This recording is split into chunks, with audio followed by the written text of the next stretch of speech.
बिस्मिल्लाहिर्रहमानिर्रहीम। अस्सलाम वालेकुम नाज़रीन, आप यूट्यूब चैनल देख रहे हैं। मैं इमरान खान हूँ। हामिद मीर ने एक कॉलम लिखा है और कहाँ लिखा है ये है असल कहानी। मैं आपको आज हामिद मीर साहब का जो ताल्लुक़ है भारत के साथ वो खुलकर बताऊँगा और भारत में किस तरह के ग्रुप्स के साथ और कैसे लोगों के साथ हामिद मीर साहब का शानदार ताल्लुक़ है और वो पाकिस्तान के बारे में क्या कर रहे हैं अब आपको मैं बताऊँगा, क्योंकि मैंने सारे सबूत इकट्ठे किए हैं और ये बात बिल्कुल हवा में नहीं हो रही, ये सबूतों के साथ हो रही है।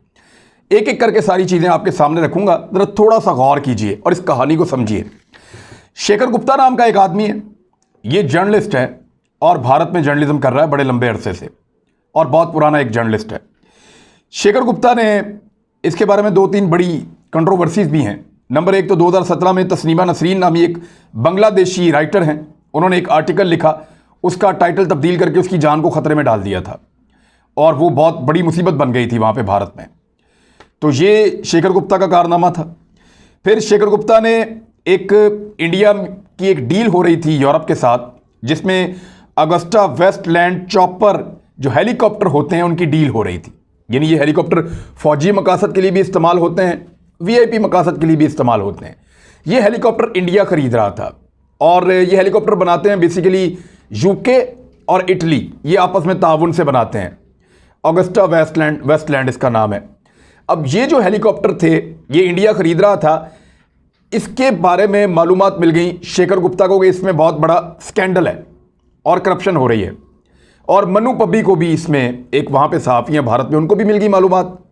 इन्होंने जब इस मामले को खोला तो बाद की इन्वेस्टिगेशन में एक बंदे को जब इन्वेस्टिगेट किया गया जिसका नाम है क्रिस्टियन मिशेल, उन्होंने ये दावा किया कि उन्होंने एक तीसरे बंदे के ज़रिए से इस खबर को टोन डाउन करने के लिए कि ज़रा थोड़ा हथौला रखो, उसके लिए शेखर गुप्ता को रिश्वत दी है जो वसूल की गई है, ये उसने क्लेम किया।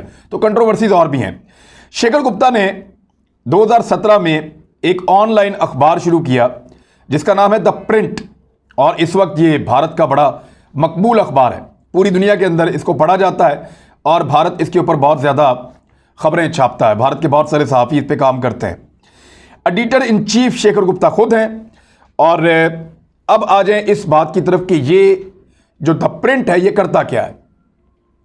ये अपने आप में खुद पूरा एक इंडियन क्रॉनिकल है, ये अपने आप में खुद पूरा एक श्रीवास्तव ग्रुप जैसे काम करता था। ये अखबार, ये इदारा वैसे काम करता है।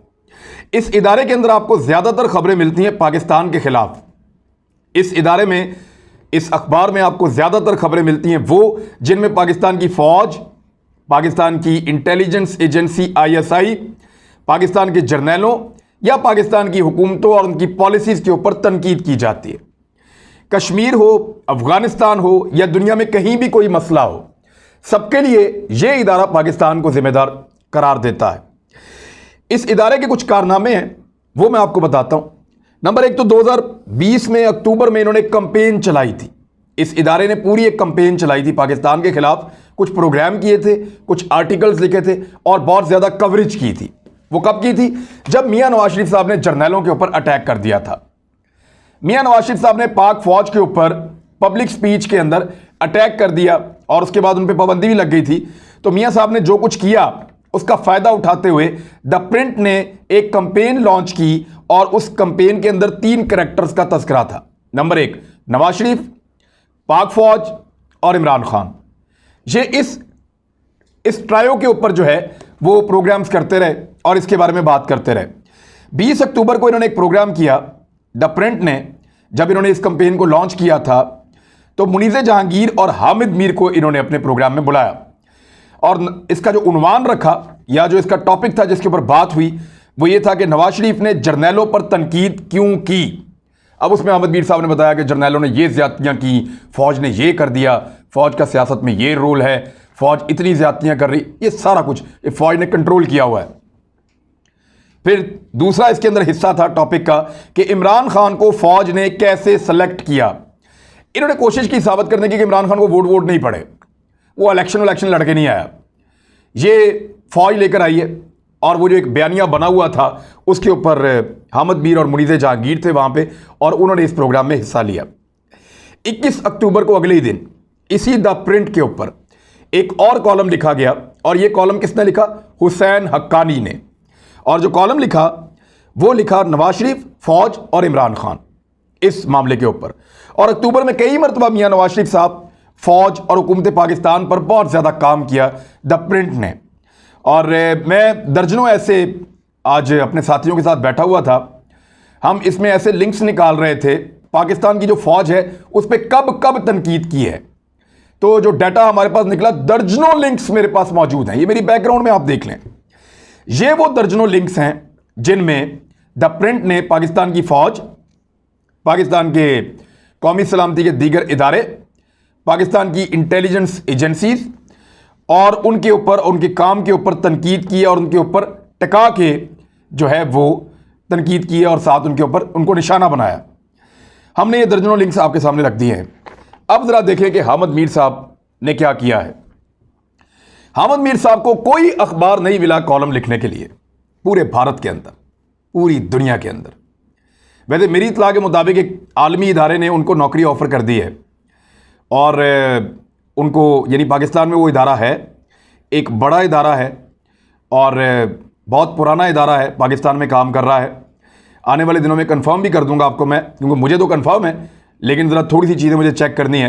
उन्होंने हामिद मीर को नौकरी ऑफर कर दी है। ये इदारा भी ज़्यादातर पाकिस्तान की फ़ौज, पाकिस्तान की एस्टेब्लिशमेंट के ख़िलाफ़ या पाकिस्तान के अंदर जो है वो भारत के हक़ में बोलने वाले लोगों के हक़ में लिखता है या अफ़गानिस्तान के हक़ में लिखता है, तो पाकिस्तान के मफादात के ख़िलाफ़ चलता है। ज़्यादातर ये अमेरिका, मगरब, भारत और अफ़गानिस्तान के अंदर जो एंटी पाकिस्तान फोर्सेस हैं उनके हक़ में ये इदारा लिखता है। तो उन्होंने अब हामिद मीर साहब को ये ऑफ़र किया कि आप हमारे पास जॉब कर लें जियो से फ़ारिग होने के बाद। बहरहाल जियो ने भी फ़ारिग तो नहीं किया, लेट्स सी कि वो वापस कब आते हैं और कैसे आते हैं, और क्या अब जियो उनको वापस लेता है या नहीं, ये भी एक बड़ा सवाल है। अब हामिद मीर साहब को सिर्फ एक अखबार मिला जिसमें उनको लिखना था, और वो अखबार है द प्रिंट। पाकिस्तान का, पाकिस्तान की फ़ौज का, भारत के अखबारात में दुश्मन नंबर 1। ये वीलॉग करते हैं मुतवातर, लगातार, और इनका एक अपना ऑफिशियल यूट्यूब चैनल भी है। तो पाकिस्तान को बहुत अच्छे तरीके से टारगेट करते हैं, पाकिस्तान के ऊपर टिका के तनकीद करते हैं। जैसे हमारे यहाँ पे कुछ इदारे हैं जो भारत को बहुत आड़े हाथों लेते हैं, लेकिन भारतीय सहाफ़ी उसमें आने से गुरेज करते हैं। उनको पता है कि ये हमारे मुल्क के ख़िलाफ़ बोल रहा है, हम इसमें क्यों जाएं। लेकिन पाकिस्तानी है, हामिद मीर साहब हैं, उनको लड़ाई के अंदर इस वक्त साथ चाहिए, चाहे वो दुश्मन का मिल जाए। उनको इस वक्त लड़ाई के अंदर हौसला चाहिए, हिम्मत चाहिए, और उनको मुकाबला करने के लिए साथी चाहिए, तो चाहे वो उनको भारत से मिले, उससे उनको कोई फिक्र नहीं है। इसमें उन्होंने आज अपना एक कॉलम लिखा है और उसमें द प्रिंट में वो ये लिखते हैं कि जनाब आर्टिकल के अंदर कि मुझे बहुत दफ़ा बैन किया गया है, मुझे 6 गोलियां मारी गई, मेरी कार को बम धमाका कर दिया गया। हालांकि वो सबको पता है कि वो इतला आ गई थी फ़ोन पे कि जनाब आपकी गाड़ी के नीचे बम है, बाद में पुलिस वगैरह आई तो वो मामला हो गया था। But I still would not leave Pakistan, लेकिन इसके बावजूद मैं पाकिस्तान नहीं छोड़ूंगा। बिल्कुल एक मुजाहिद की तरह हामिद मीर साहब कह रहे हैं। और इससे पहले मुरीद जहांगीर साहब अभी यही कह रही थी कि मैं पाकिस्तानी हूँ, पाकिस्तान नहीं छोड़ूंगी। उनके पास कनाडा का पासपोर्ट है मेरी इतला के मुताबिक, ये चेक करवा लीजिएगा।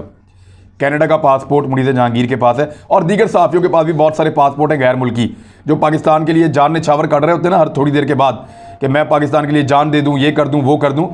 उनके पास किन किन मुल्कों के पासपोर्ट हैं ज़रा ये चेक करवा ले। तो जब आपके पास दोहरी शहरियत होती है तो फिर आपने अपना भागने का एक बंदोबस्त किया हुआ होता है। बहरहाल हामिद मीर साहब ने वही मौक़िफ़ रखा जो शेखर गुप्ता का मौक़िफ़ है पाकिस्तान के बारे में। इस पूरे आर्टिकल में वो पाकिस्तान की फ़ौज को और नवाज शरीफ साहब का वो वाला जो एक नैरेटिव था खलाई मखलूक वाला, उसको और इन सारी चीज़ों के ऊपर बात करते हुए नज़र आ रहे हैं।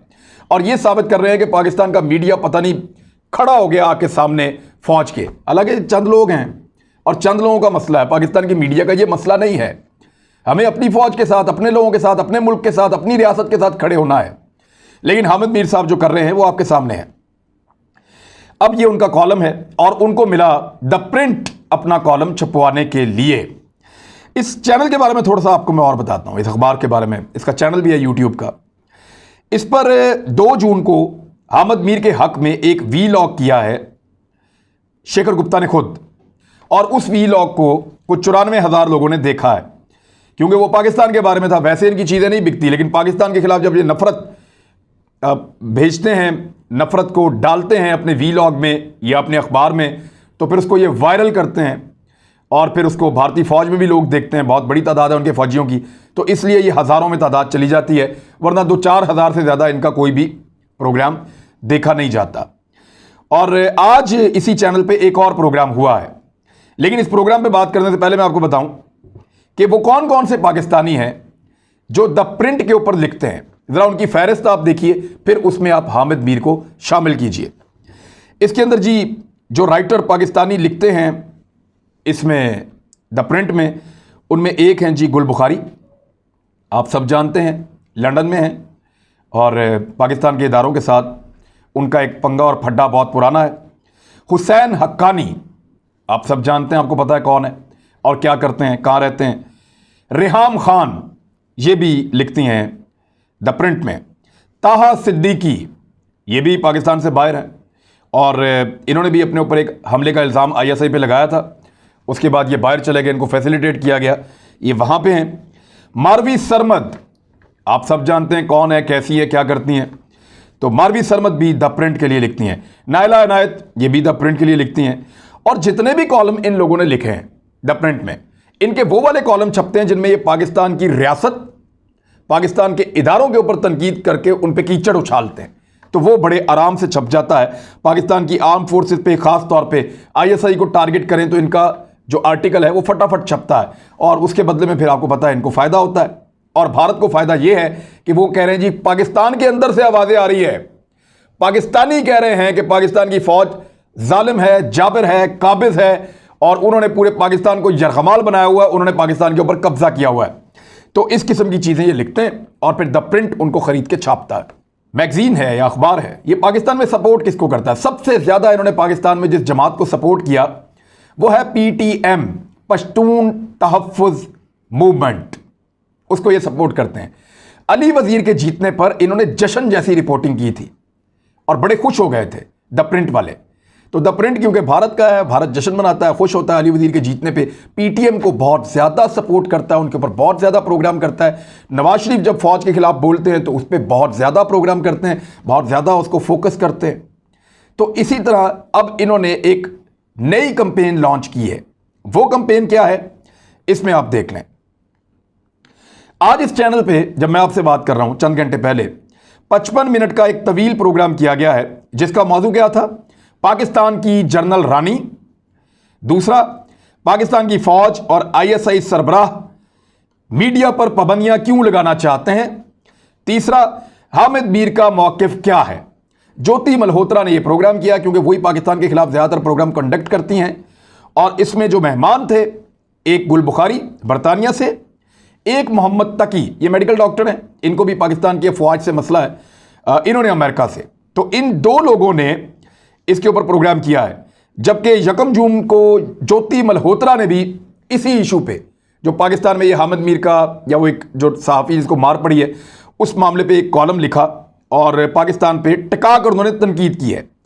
गुज़िश्ता रोज़ 2 जून को भी एक वीलॉग किया गया इसी चैनल के ऊपर, जो यूट्यूब चैनल है द प्रिंट का, और उसका उन्वान था Pakistan media versus army stand of. समझें अब आप, स्टैंड ऑफ पता क्या होता है? ये इंडियन मीडिया इस टर्मिनोलॉजी को ज़्यादातर इस्तेमाल करता है जब भारत और चाइना की फ़ौज आमने सामने खड़ी होती है ना, तो वो कहते हैं स्टैंड ऑफ हो गया, आंखों में आंखें डाल के अब आमने सामने आकर खड़े हो गए। अब किसी भी वक्त जो है वो तसादुम हो सकता है, एक आपस में मुकाबले की फिजा पैदा हो गई है और एक दूसरे के दुश्मन आमने सामने खड़े हो गए हैं, आकर तगड़े होकर फौजें सफ़बंदी हो गई है, सफ़बंदी हो गई है। पाकिस्तान की फ़ौज के साथ जब इनका मामला होता है तो वो कहते हैं स्टैंड ऑफ हो गया। तो अब ये कह रहे हैं कि पाकिस्तान की फ़ौज और मीडिया का स्टैंड ऑफ हो गया। ये बता रहे हैं कि पाकिस्तान का सारा मीडिया इस वक्त एक तरफ खड़ा है दीवार बना के, सामने पाकिस्तान की फ़ौज खड़ी है दीवार बना के। यहां पे जनरल हामिद मीर खड़े हैं जो पूरी की पूरी पाकिस्तान की मीडिया की फ़ौज को रिप्रेजेंट कर रहे हैं, और दूसरी तरफ सामने जनरल बाजवा खड़े हैं जो अपनी फ़ौज को रिप्रेजेंट कर रहे हैं, और एक स्टैंड ऑफ है। ये क्या चल रहा है? Is it true? क्या पाकिस्तान में ये हो रहा है? ऐसा पाकिस्तान में नहीं हो रहा।